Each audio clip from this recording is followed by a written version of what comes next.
Memang kondisi yang kita hadapi membuat banyak renungkan fikiran kita. Tidak ada solusi memang di bumi. Hanya itu semua yang kita kerjakan sebagai ikhtiar saja. Tapi solusinya adalah dari Allah Subhanahu wa taala. Ma nazala bala'un illa bi dhanb wa ma rufi'a illa bi taubah. Tidak ada bala yang diturunkan kecuali dengan dosa kita. Dan tidak akan terangkat bala itu kecuali dengan taubat. Itu syarat. Taubat, terangkat bala. Masih dosa berarti masih ada bala. Nabi Yunus diselamatkan oleh Allah Subhanahu wa taala karena dia bertaubat kepada Allah Subhanahu wa taala. Itu nabi yang tidak berdosa, tidak bersalah. Tapi begitu luar biasa bermunajat kepada Allah, la ilaha illa anta subhanaka inni kuntu minadh dhalimin.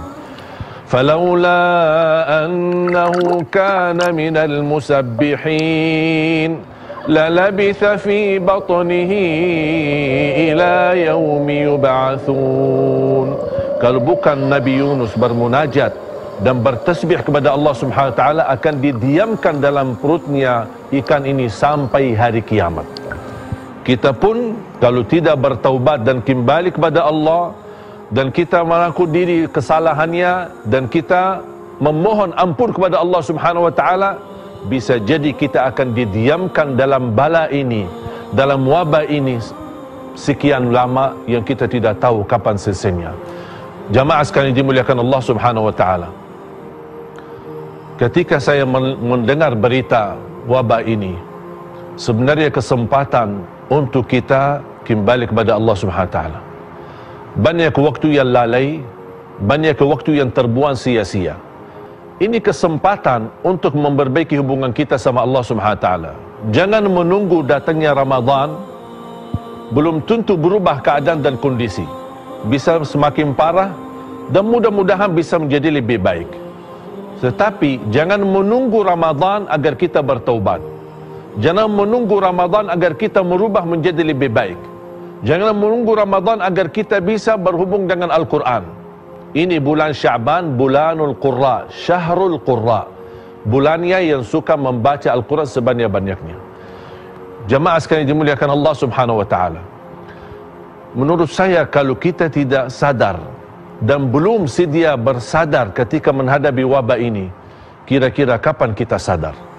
Apakah kita menunggu bencana yang begitu amat besar dan dahsyat? Ini sudah menjadi bencana yang dahsyat yang mengencangkan seluruh dunia, yang membuat seluruh dunia ketakutan. Masjidul Haram sampai kesepian sekali. Hanya yang bisa salat, hanya bertugas yang dijaga dan bertugas sebagai imam.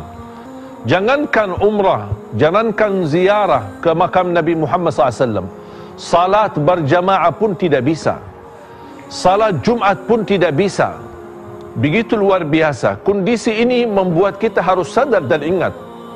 Sambil jamaah yang selalu dia tergantung hatinya dengan masjid, tergantung hatinya dengan salat berjamaah, dia terhalang tidak bisa melaksanakannya. Dan ketika dia salat di rumah, dia bukan melanggar ajaran Islam, dia justru mengikuti ajaran Nabi Muhammad sallallahu alaihi wasallam.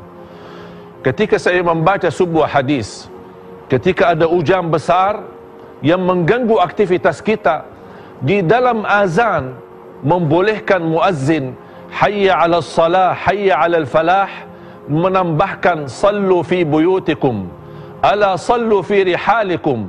Salatlah kalian di rumah, salatlah kalian di tempat kalian masing-masing. Ini salat jamaah diizinkan oleh Islam untuk kita mendiamkan diri di rumah. Bagaimana aktivitas yang lain? Ini salat yang disebutkan hubungan dan tali hubungan kita sama Allah. Tiang agama kita boleh tinggalkan berjamaah demi menjaga diri. Dan ada sebuah hikmah, lebih baik menjaga daripada berobat.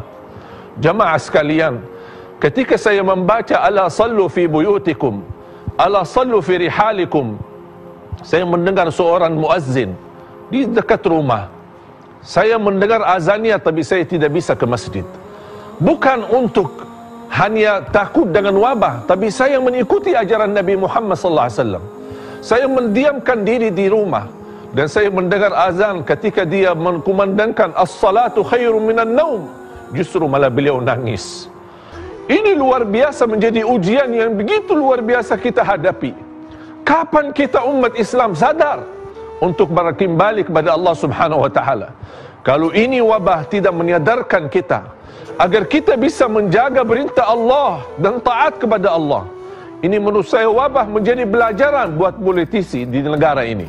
Bisa menjadi pelajaran buat para pejabat. Ini bisa menjadi pelajaran para dokter dan semua yang ada di negeri kita Indonesia yang tercinta.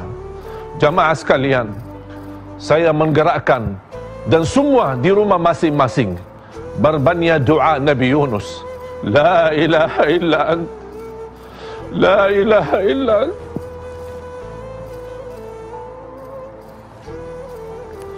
la ilaha illa ant, subhanaka inni kuntu minadh dhalimin.